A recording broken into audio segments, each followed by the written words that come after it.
Status hari ini, informasi terkini, semua akan tersaji di satu acara pasti. Oh, ngobrol asik di beranda, ngobrol seru di beranda, inovatif dan terbuka, adat-adat dan budaya, beranda untuk kita semua. Oke, assalamualaikum warahmatullahi wabarakatuh. Halo, selamat siang pemirsa. Bagaimana kabar Anda hari ini? Semoga dalam keadaan sehat ya semuanya dan juga semangat. Seperti biasa setiap hari Senin berjumpa lagi bareng saya Gina Febriona di Beranda. Kita akan bahas seputar dunia kesehatan ya pemirsa ya. Jadi ini saat yang tepat sekali untuk Anda untuk bisa mendengarkan informasi-informasi penting ya seputar dunia kesehatan pastinya. Dan hari ini kita akan bahas tentang hepatitis ataupun penyakit kuning yang merupakan juga salah satu penyakit yang sering terjadi di Indonesia. Nah, kira-kira bagaimana sih penyakit hepatitis ini, kemudian ciri-cirinya apa, dan cara pencegahan serta penyembuhannya bagaimana? Kita akan bahas lebih lanjut dan detail dengan tema hari ini mengenal hepatitis atau sakit kuning bersama dengan Dr. Miftahul Ihsan, MKPD SPPD. Kita sapa dulu ya. Halo, selamat siang dokter. Selamat siang Mbak Gina. Apa kabar? Baik? Alhamdulillah baik. Alhamdulillah baik ya. Semangat ya dokter, hari ini akan ada banyak sekali pertanyaan selain dari saya. Dari follow band juga banyak pertanyaan ya follow band ya. Gimana hari ini sehat? Yes, alhamdulillah sehat Gina, dokter. Kelihatan ya Tapi bajunya hari ini. ada teman kita yang kena sakit kuning. Serius. Rambutnya kuning. itu menuju masih orange Menuju, ya. iya. Jangan sampai dong. Hari ini kelihatan loh dari bajunya ya. Kayaknya bajunya menggambarkan happy gitu ya. Berbunga-bunga. Senin itu harus berbunga-bunga dong. Oh gitu ya. Iya, harus semangat. Meskipun akhir bulan ya. Iya, walaupun pahit ya. Kanker, kantong kering ya. Tapi harus tetap semangat buat semuanya. Oke, nah kalau gitu nantinya kita akan buka interaktif untuk pemirsa ya. Nanti silakan untuk bertanya lebih detail lagi ataupun berkonsultasi dengan Dr. Ihsan yang sudah hadir di studio kita. Kita mau tanya dulu nih sama Dr. Ihsan, mungkin dari awal dulu nih dokter. Penyakit hepatitis ataupun yang biasa masyarakat katakan adalah penyakit sakit kuning. Sebenarnya sih apa sih pengertian dari penyakit hepatitis ini dokter? Iya, terima kasih pertanyaan Mbak Gina ya. Itu memang sering ditanyakan ke pasien ya. Saya ini sakit apa? Kadang menjelaskan seperti itu. Iya. Nah, jadi kalau kita bicara tentang sakit kuning atau bahasa lainnya hepatitis, nah itu sebenarnya definisinya adalah adanya suatu inflamasi ya atau peradangan yang disebabkan oleh infeksi atau zat-zat seperti obat-obatan atau zat-zat yang lain pada di organ hati ya. Terutama kalau kita lebih detail ke dalam, hati itu kan terdiri dari beberapa jaringan, kemudian terdiri dari beberapa sel. Nah, sel heparnya itu sendiri yang terinfeksi atau kita bilang namanya hepatosit. Nah, jadi definisi yang paling simpel kalau saya bilang ke pasien apa itu hepatitis adalah infeksi atau inflamasi yang terjadi pada hati. Oh, berarti infeksi yang mengganggu hati ya berarti. Iya.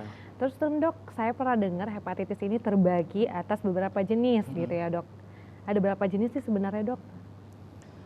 Nah, jadi beberapa jenis tuh hepatitis sebenarnya kita bagi pembagiannya banyak ya Mbak Gina ya. Jadi di hepatitis sendiri itu kalau kita secara umum ya, apa sih yang membuat seorang ini yang sakit bisa sakit kuning kita bilang ya. Nah, jadi ada beberapa penyebab ya. Bisa disebabkan oleh infeksi, bisa disebabkan oleh obat-obatan atau beberapa zat tertentu. Nah, kalau tadi Mbak Gina yang bilang beberapa jenis, berarti kita mengarahnya disebabkan hepatitis ini karena oleh proses infeksi. Nah, proses infeksi sendiri itu banyak penyebab, bisa disebabkan oleh virus dan beberapa agen-agen seperti bakteri yang berbentuk spiral seperti leptospirosis juga bisa membuat orang itu demam disertai dengan gejala mata kuning dan badannya kuning juga. Nah, kalau kita berbicara yang penyebabnya karena virus itu sesuai insiden yang di Indonesia itu termasuk yang sering. Nah, tipe-tipe hepatitis ini banyak ya. Ada hepatitis A, hepatitis B, hepatitis C, hepatitis D, hepatitis E ya. Bahkan beberapa jurnal penelitian ada dikatakan hepatitis G itu pernah ditemukan di Afrika.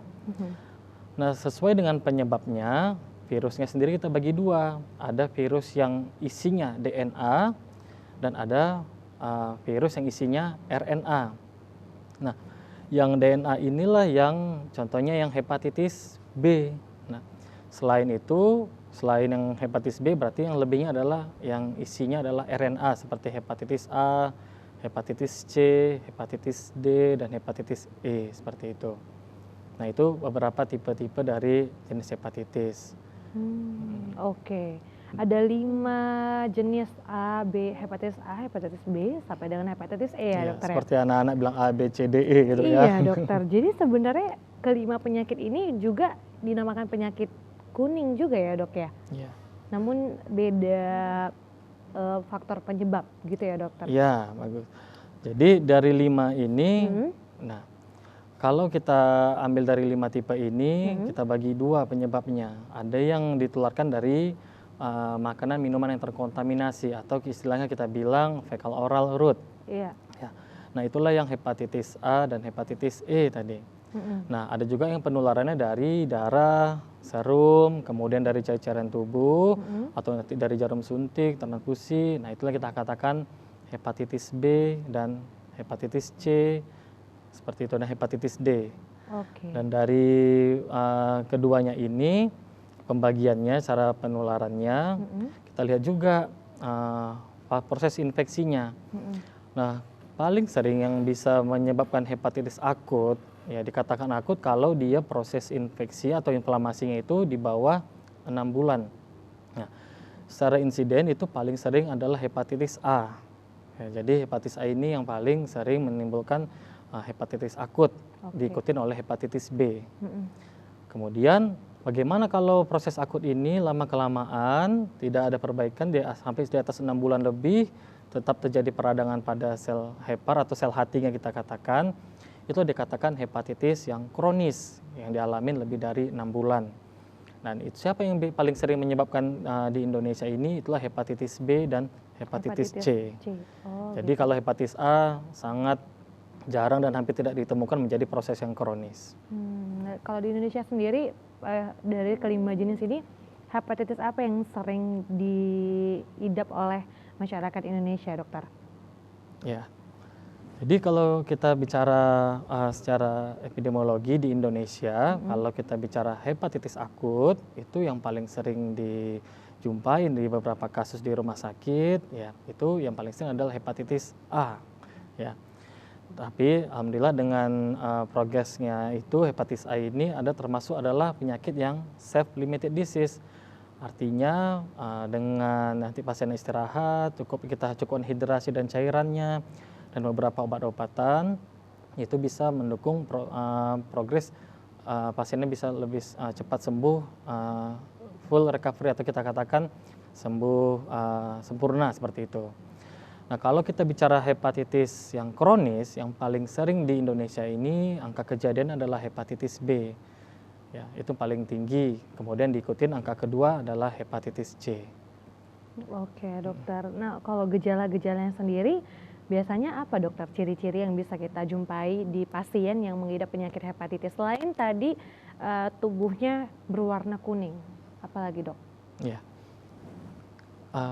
Penyakit ini kan ya menyerang organ liver kita katakan ya. Dalam hal ini bahasa Indonesia kita hati. Nah, prosesnya sebenarnya untuk gejala klinisnya tiap-tiap orang bervariasi. Ada kalau nanti ada pasien datang dengan demamnya tinggi, ada pasien datang dengan keadaan yang lemas, ada pasien datang dengan mual dan muntah hebat, atau dia datang dengan keadaan sudah kuning seluruh tubuhnya. Atau beberapa mengatakan perutnya sebelah kanannya sakit karena lokasi untuk liver sendiri adalah perut kanan atas ya. Di situ ada organ 2, ada liver dan bahkan ada organ empedu. Nah, jadi gejalanya bisa kita bagi banyak ya. Untuk di awal-awal kita bilangkan gejala proses prodromal atau masa inkubasinya itu kadang-kadang pasien tuh mengeluhkan meriang, badannya panas dingin. Wajar karena kan tubuh lagi masuknya infeksi virus, Iya. pasti ada pertahanan tubuh yang keluar, pasti ada mediator radang keluar. Nah, situ kadang orangnya kayak meriang gitu, tapi kadang waktu ditem tidak tinggi sekali, hanya 37,5 seperti itu.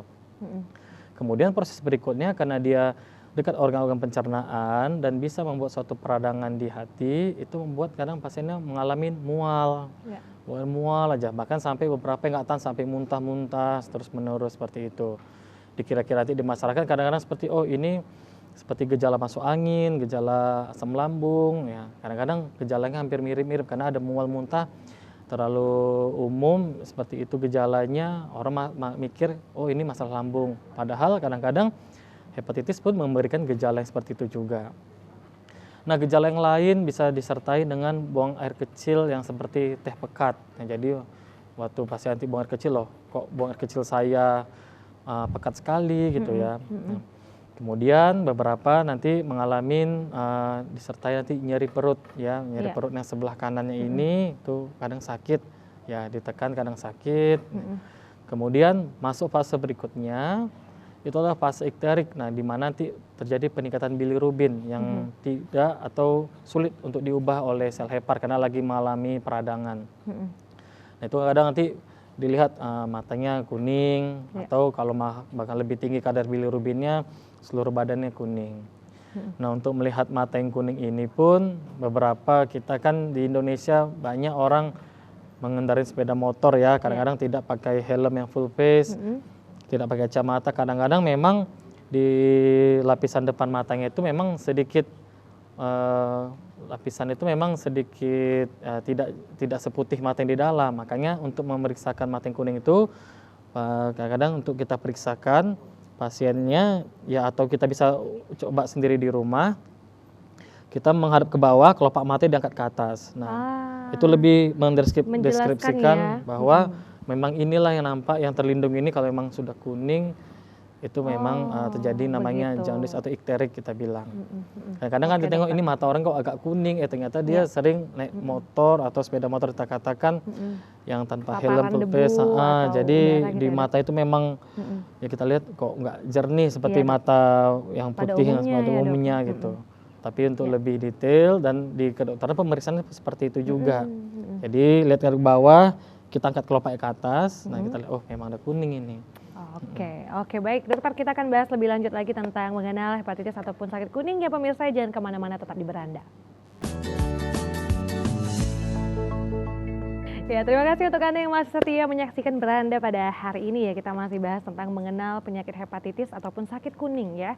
Dimana tadi dokter Ihsan sudah menjelaskan tentang apa sih penyakit hepatitis, kemudian ada beberapa tipe ataupun jenis ya. Penyebabnya apa, lalu gejalanya apa, tadi juga dokter sudah jelaskan ya. Kalau misalnya nih pemirsa melihat teman ataupun orang tua ataupun siapapun yang contoh kecilnya ya dok ya, satu gejala matanya kuning yang warna putihnya ini ya, apa tuh bahasanya ya? Skleranya. Iya. Sklera. Kalau misalnya terlihat kuning belum tentu penyakit kuning ya dok ya, jadi boleh diangkat dulu kelopak matanya, baru dilihat apakah yang bagian dalam itu warna kuning juga atau tidak. Kalau misalnya tidak berarti belum tentu penyakit kuning ya dok ya, jadi nggak perlu terlalu khawatir karena penyakit kuning ini juga ada beberapa gejala seperti mual gitu ya dok ya, meriang dan juga yang lainnya. Nah dokter, sebenarnya penyakit kuning ini rentan terhadap usia berapa ya dokter? Karena kalau saya dengar katanya terhadap anak-anak lebih rentan. Apakah benar dok? Ya.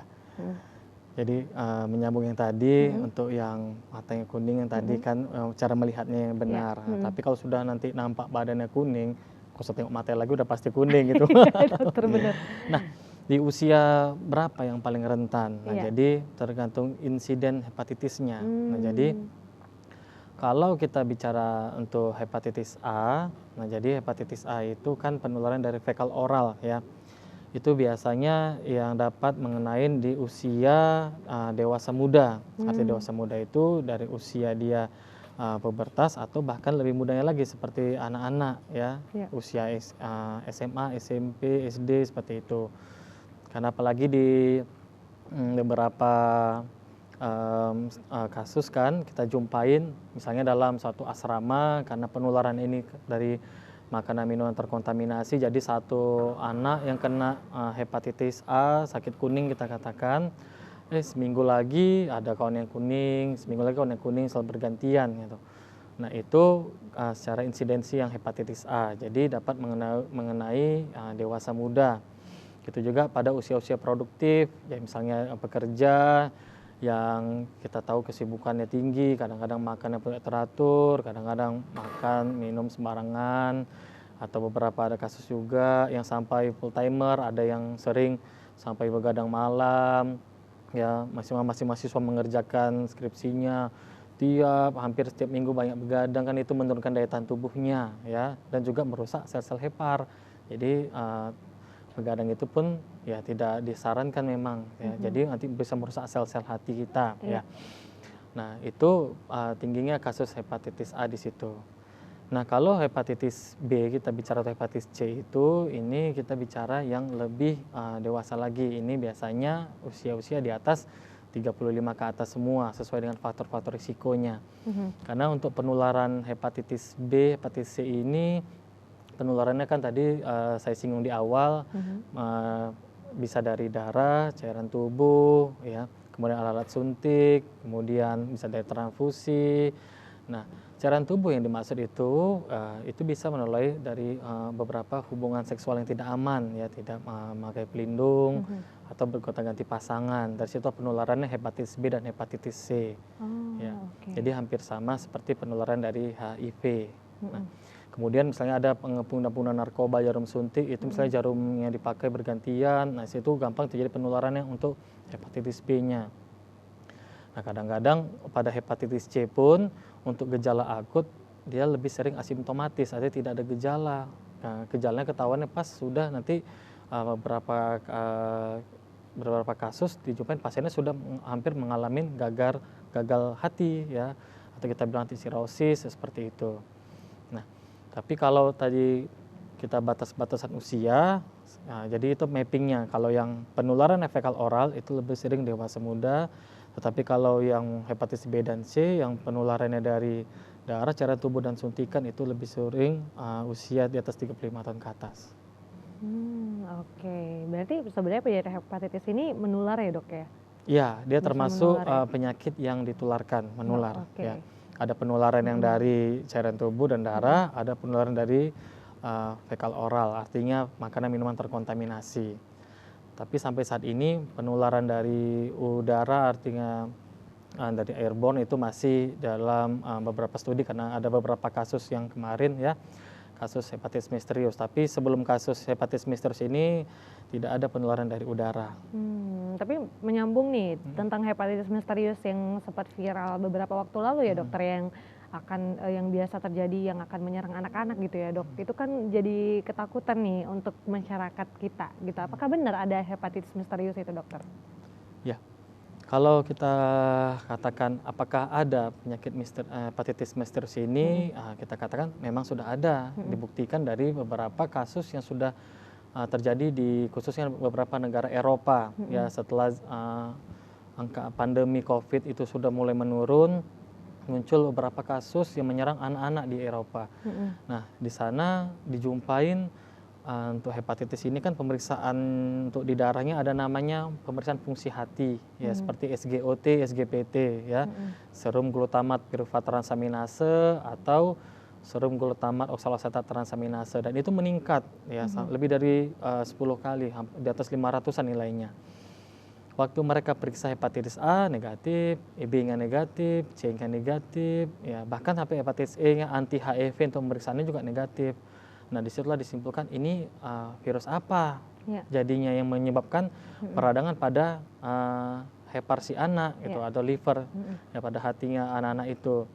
Nah, kemudian dilihat-lihat lagi, ternyata ada beberapa dikulturkan beberapa jaringan, dijumpain ada bentuk namanya adenovirus. Nah, adenovirus ini kan biasanya menyerang kelenjar, ya, bisa pencernaan atau kelenjar yang lain. Nah, ini bisa penularan dari udara. Nah, makanya belum bisa disimpulkan, maka hanya melakukan beberapa kultur dan isolasi genotype tertentu. Oh, ternyata ada jenis yang VVA2 atau F-type41, ternyata dari beberapa kasus ini dominan muncul. Nah, jadi itulah dikatakan mereka ini adalah hepatitis misterius, karena dari A sampai E tidak ada penyebab yang jelas, ternyata pada inokulasi virus dijumpain tipe yang F-type 41 ini. Tapi Nah, ada di Indonesia dok? masuk ke Indonesia, ada beberapa kasus. Yang pertama di Jawa dan bahkan di Medan ada satu anak usia 8 bulan kemarin ya. Nah, itu kasusnya masih probable yang saya ikutin perkembangan kasusnya. Karena untuk menegakkannya sendiri untuk di negara kita ini, khususnya yang di kota kita ini Medan, butuh proses yang lebih lama ya. Karena kita akan memeriksakan tipe-tipe virus yang tadi ya, hepatitis A-nya, B-nya, C. Dan itu kan bukan hal yang mudah untuk dilakukan di negara kita.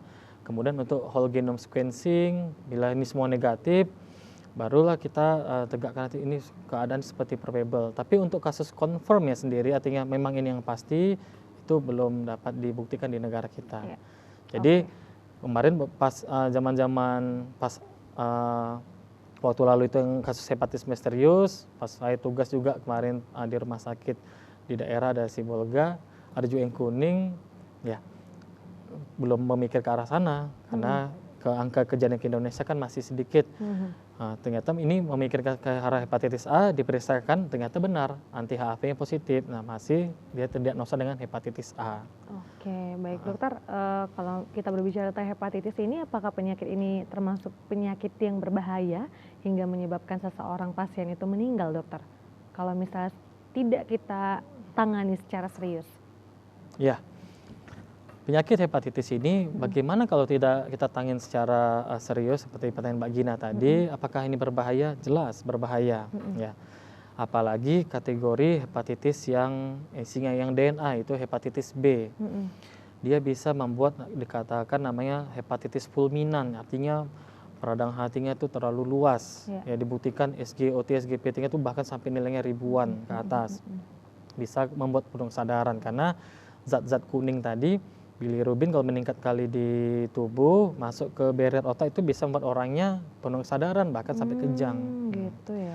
Dan bagaimana kalau hepatitis B khususnya hepatitis C ini tidak ditangani dengan benar, ya misalnya sudah jatuh ke kronis tapi tidak ada pengobatan, dia makin lama tiap hari akan merusak sel-sel hatinya itu, lama-lama sel hatinya akan mengeras. Lama-lama terjadi gagal hati atau kita bilangkan gagal heparnya. Itu kita katakan penyakitnya sirosis.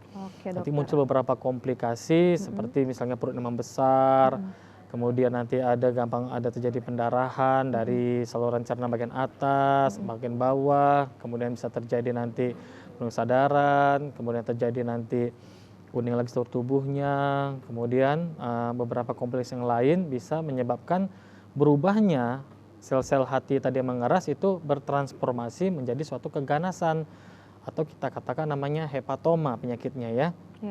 Atau bahasa Indonesia kita kanker hati.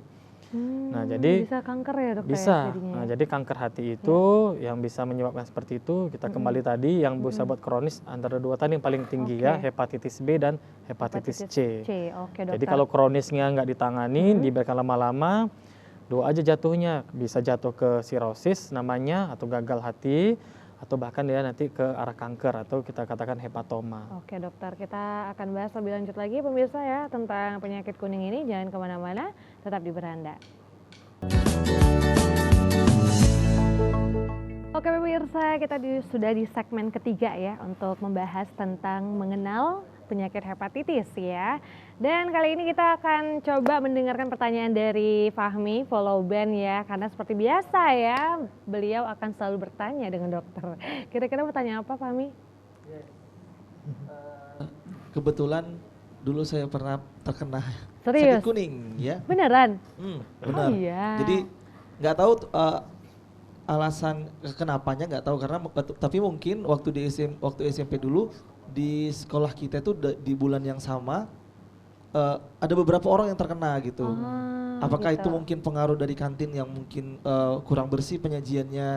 Nah, terus saya juga waktu masih di masa SMP itu terlalu porsir untuk olahraga dok. Jadi saya main bola pulang sekolah siang saya main bola, latihan bola, terus sore saya main bola lagi, malam saya main bola lagi. Terus-terusan Tiap hari gitu ya? Iya, terus-terusan gitu. Pokoknya pokoknya main bola nggak ada tidak ada waktu tanpa main bola. Iya, iya. Nah, mungkin nggak ada puding, nggak ada mungkin Asupan iya makanan, asupan nutrisi makanan yang lengkap bergizi ya. gitu kan. Heeh. Dan akhirnya saya terkena sakit kuning waktu Hepatitis, itu. iya. Dan saya kira sakit kuning itu ya biasa-biasa aja gitu kan. Jadi ya udahlah sakit kuning. Terus saya tetap main bola walaupun sakit kuning, tetap main bola. Iya. Dan sampai akhirnya orang tua saya bilang itu nanti bisa kena lever. Kalau sakit kuningnya akut bisa kena lever, nanti hatinya atau levernya itu nanti bisa bengkak dan perutnya bisa jadi besar gitu lah, dan bisa menyebabkan kematian. Iya. Dan pada saat itu saya takut dan akhirnya saya mau istirahat, main bolanya nggak main bola lagi, pokoknya benar-benar istirahat. Apa yang dikasih obatnya saya makan waktu itu. Iya. Dan saya berobat ke dokter ada sekali dikasih obat dan lain-lain, tapi saya juga mengkonsumsi temulawak waktu itu dok. Jamu temulawak dibuat sendiri oleh orang tua saya dan kuah dari kerang rebus waktu itu. Iya. Nah, yang jadi pertanyaannya, apakah obat-obat tradisional seperti itu memang bisa juga untuk menyembuhkan penyakit tersebut gitu? Oke. Nah, terus apakah penyakit sakit kuning atau hepatitis ini bisa kambuh lagi? Ini sekarang saya kan udah dari SMP sampai sekarang belum pernah terkena lagi walaupun saya capek sekali kerja dan lain-lain. Nah sekarang memang belum pernah lagi badan kuning, mata kuning gitu. Tapi saya khawatirnya nanti mungkin di usia 40 atau 50-an ini bisa kumat lagi. Gimana Jangan kira-kira dok? sampai ya. Nah pertanyaannya bagus sekali ya dokter Iya. ya. Mungkin kita jawab satu-satu dulu pertanyaan pertama ya dokter. Ya, pertanyaan sangat bagus ya dari Pak Fahmi ya. Ini memang kalau sudah pasien sudah berulang-ulang sakit seperti itu, dia mulai concern ke kesehatannya, betul-betul udah mulai menjaga. Nah jadi pertanyaan pertama, kawan saya sakit kuning beberapa waktu yang lalu, juga beberapa kawan-kawan yang sakit kuning di sekolah. Nah ini tadi yang saya katakan, bagaimana cara penularan hepatitis A itu ya. Cara fecal oral route atau melalui makanan minuman yang terkontaminasi. Jadi misalnya satu virus yang dijumpain kadang-kadang bisa nanti menularkan ke yang lainnya. Berarti mungkin kita perhatikanlah bagaimana higienis atau sanitasi dalam lingkungan tersebut.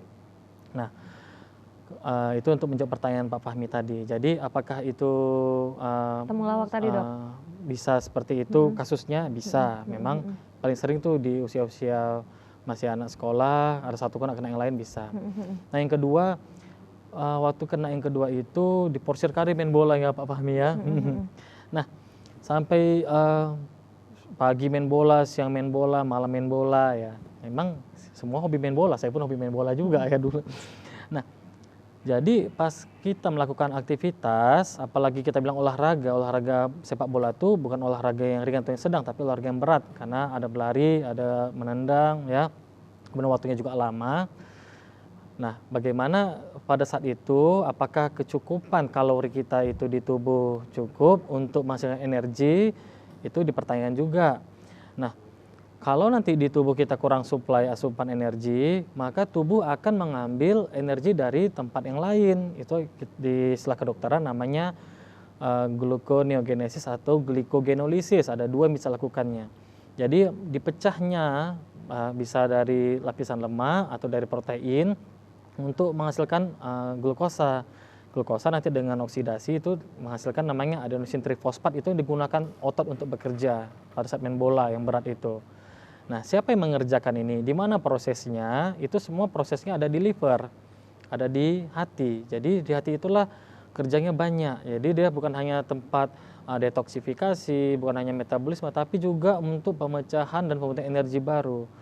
Jadi kalau sel-sel hepar atau sel-sel hati ini dipaksa atau bekerja pagi, siang, malam dengan yang berat, nah pasti otomatis terjadi kerusakan. Apalagi pas saat nanti selesai olahraga, mungkin suplai nutrisinya, cairannya, atau karbohidratnya yang masuk, atau protein atau lemak yang masuk itu kurang. Ya, jadi perbaikan regenerasi sel-sel heparnya tidak terkejar, makanya pecahlah nanti dinding-dinding sel hatinya lagi. Itulah yang bisa membuat keadaan seperti hepatitis. Dan bisa dicetuskan juga misalnya lagi saat turunnya daya tahan itu, lagi fungsi hatinya itu sangat berat, ada aja virusnya beberapa masuk ke tubuh itu bisa mengulanginya lagi ya. Jadi dapatkah terjadi lagi? Bisa terjadi lagi ya, tergantung daya tahan tubuhnya. Ya walaupun tubuh khususnya misalnya Pak Fahmi tadi pada saat SMP dulu hepatitis kuning ya, mungkin itu hepatitis A, pasti akan terbentuk antibodinya, imunoglobulin G biasanya itu, yang untuk khusus anti HAV-nya. Nah kadang-kadang dengan prosesnya yang banyak kali terproses untuk kerja yang berat, itu bisa menurun juga. Makanya virus yang masuk lagi bisa kena lagi. Oke. Nah untuk temulawak yang diberikan orang tua ya. Nah jadi ada namanya traditional medicine ya, atau kita bilang kedokteran yang berbasis nanti zat-zat herbal itu.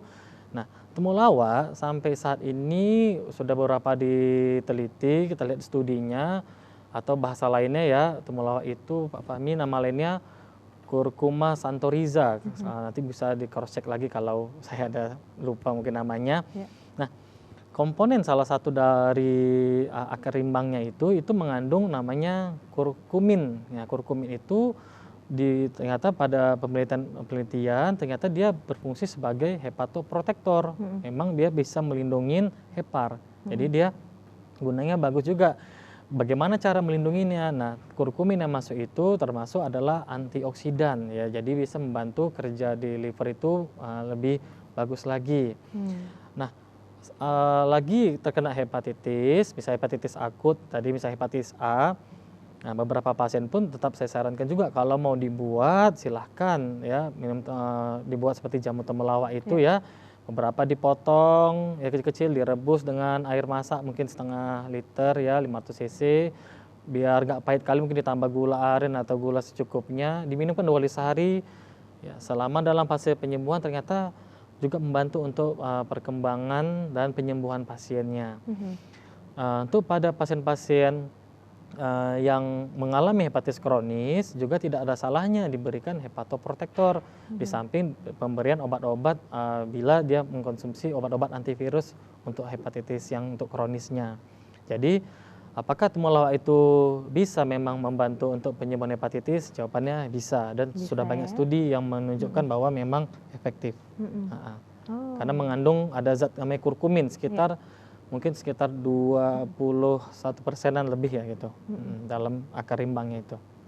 Berarti memang bagus tuh, makanya kemarin juga bisa meningkatkan imun tubuh sehingga Fahmi juga sembuh ya kemarin ya. Jadi saya paling takut kalau udah misalkan sangat lelah nih dok. Terus saya lihat kaca, lihat mata, bener nggak gitu. Jadi kayak rasa trauma sih. Ya. Jadi untuk ngilangin warna, jadi waktu itu memang badan kuning semua, mata kuning, terus mohon maaf nih, buang air kecil juga kuning. Pekat kali ya. Pekat. Wah ini sampai kapan, dan akhirnya sembuh gitu. Jadi saya masih trauma sih dengan itu. Jadi mungkin yang dokter bilang tadi akhirnya jadi mungkin memperkuat kepercayaan saya untuk selalu mengkonsumsi mungkin obat-obat tradisional juga, dan selalu konsultasi ke dokter sih. Jadi mungkin yang pemirsa yang ada di rumah akhirnya jadi tahu nih dok kan. Nah thank you dok, luar biasa jawabannya. Oke, terima kasih Fahmi untuk pertanyaannya ya. Jadi sebenarnya tadi temulawak juga bagus ya untuk sistem hati kita, kemudian juga nggak menutup kemungkinan orang-orang yang dulunya mengidap penyakit hepatitis bisa kambuh lagi ya dokter ya. Makanya dari itu kita perlu tetap menjaga kesehatan. So gimana nih dokter, mungkin bisa dijelaskan kepada pemirsa ya bagaimana sih untuk mencegah penyakit hepatitis ini dokter? Ya, terima kasih. Jadi untuk pencegahan hepatitis ini sendiri, sakit kuning ini, baik dia hepatitis A, B ataupun C ataupun yang lain, tetap kita utamakan nomor satu adalah PHBS-nya ya. Bagaimana perilaku hidup bersih dan sehat ya. Berarti kita harus makan dan minuman dengan betul-betul masak ya. Jadi untuk mencegahnya itu kita kurangilah mengkonsumsi makanan yang setengah masak ya. Jadi bagus dalam keadaan betul masak dia seperti itu. Nah, kemudian karena ada beberapa penularan seperti hepatitis A, hepatitis E itu dari makanan minuman atau dari kita mungkin ada menjenguk orang yang sakit kuning juga atau ada interaksi dengan dia. Jangan lupa sebelum makan dan minum itu tetap PHBS-nya lakukan, yaitu cuci tangan ya sebelum makan. Kemudian bila nanti setelah bisa kita buang air kecil, buang air besar, tetap betul-betul melakukan membersihkan ya lagi, cuci tangan yang benar. Nah, untuk beberapa hepatitis yang kronis, yang penularan itu dari darah, jarum suntik, dan perilaku-perilaku yang lain yang mengarah seperti berhubungan seksual, gonta-ganti pasangan, tanpa pelindung, semua. Nah, itu bisa kita edukasi, ya minimalkan, atau bagaimana hindarilah alkohol, kemudian ya menghindari pemakaian narkoba jarum suntik, kemudian nanti artinya untuk perilaku untuk seksualnya itu yang aman ya, seperti itu ya, artinya tidak bergonta-ganti pasangan. Itu untuk yang kronisnya. Baik, dokter. Kemudian tambahannya bisa kita lakukan vaksinasi. Iya. Ya. Oke dokter, itu dia langkah-langkah pencegahannya. Nanti kita akan bahas lagi pemirsa, jangan kemana-mana, kita akan kembali setelah yang satu ini. Ya, terima kasih pemirsa yang tetap stay untuk menyaksikan Beranda. Kita masih membahas tentang mengenal penyakit hepatitis ya. Ini nggak terasa waktunya sudah di penghujung acara nih dokter ya. Padahal kita sebenarnya masih ingin membahas tentang hepatitis karena kata dokter nih sebelumnya ya pemirsa, tentang hepatitis ini panjang sekali yang bisa kita bahas. Namun mungkin dokter bisa memberikan pesan sehat kepada pemirsa terkait tentang tema kita hari ini. Iya, terima kasih Mbak Gina. Ya. Nah jadi memang hepatitis tadi saya singgung di awal itu memang luas ya hepatitis. Kita belum bicara yang lain, penyebab yang sakit kuning banyak ya. Ada juga gara-gara obat-obatan ya, atau ada zat-zat tertentu dan beberapa bakteri-bakteri ya, seperti leptospira. Nah mungkin yang bisa saya berikan untuk di sesi penutup ini ya, jadi hepatitis itu tadi kalau kita rangkumkan karena dia prosesnya suatu penyakit itu tergantung 3 hal ya, ada host, agent, dan environment. Ya, jadi hostnya itu adalah daya tahan tubuh kita sendiri, agent itu adalah mikroorganisme, dan environment adalah lingkungan sekitar kita, bagaimana lingkungan kita. Jadi misalnya hostnya sendiri daya tahan tubuhnya bagus, ya virusnya ada yang masuk, itu bisa di counter, tidak jadi penyakit. Nah, atau nanti misalnya hostnya mungkin daya tahan tubuhnya tidak bagus sekali, ternyata mikroorganisme masuk pun tidak ada, ya udah itu tidak ada penyakit juga. Bagaimana misalnya nanti yang kedua prosesnya itu, misalnya hostnya, misalnya daya tahan tubuh kita sudah oke, tetapi virus yang masuk itu terlalu banyak, nah, lingkungan sekitar pun higienisnya pun kurang, atau perilaku hidup bersih sehat pun tidak ada, ya tetap juga bisa jadi penyakit. Nah, jadi tetap jagalah pola hidup bersih dan sehat ya.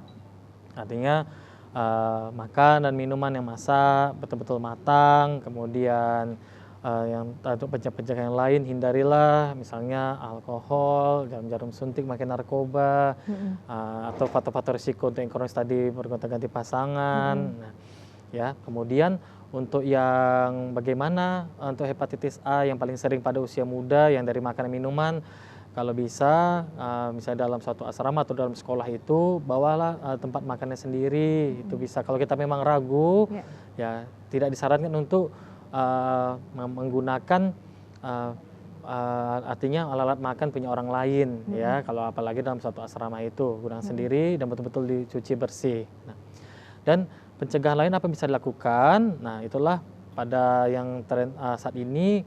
Sebenarnya untuk hepatitis B itu sudah dari kecil sudah diberikan vaksinnya. Nah, jangan lupa bawakan nanti anak-anak Anda yang belum dapat vaksin untuk hepatitis B itu untuk divaksin ya. Misalnya untuk di awal hanya 3 kali ya. Pada 0 bulan, 1 bulan, dan 6 bulan berikutnya ya 3 kali. Dewasa juga bisa diulang untuk urusan hepatitis B ya. Dan malah ada kombinasi untuk vaksin hepatitis A dan hepatitis B digabung.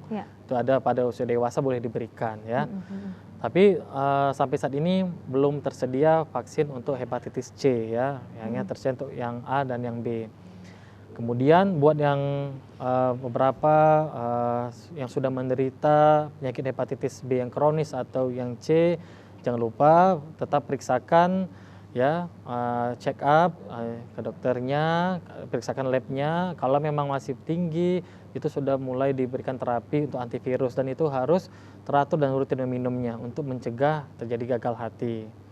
Saya rasa itu aja untuk pesan masyarakat luas. Oke, itu dia pencegahan dan juga pengobatan yang bisa dilakukan ya untuk penderita penyakit hepatitis ataupun yang belum juga. Jangan sampai dokter ya kita Iya. terkena penyakit hepatitis. Yang belum vaksin bisa segera vaksin ya dokter ya. Terima kasih dokter Ihsan sudah hadir bersama kita, sudah sharing ilmu dan semoga bermanfaat untuk pemirsa semuanya ya.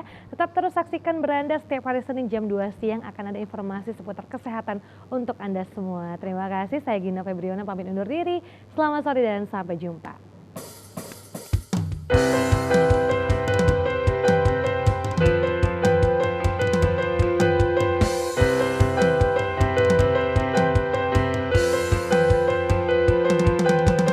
Terus berjuang melawan waktu, tak pernah pudar termakan usia. Selalu menyapa pemirsa lewat layar kaca, yang pertama hadir untuk Indonesia. Jauh melangkah terus berjaya, membangun budaya bangsa Indonesia.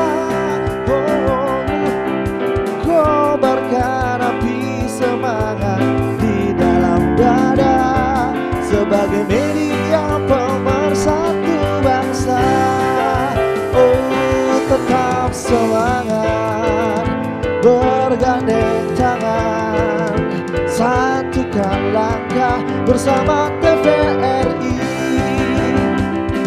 Jayalah TVRI, jayalah untuk negeri, selalu di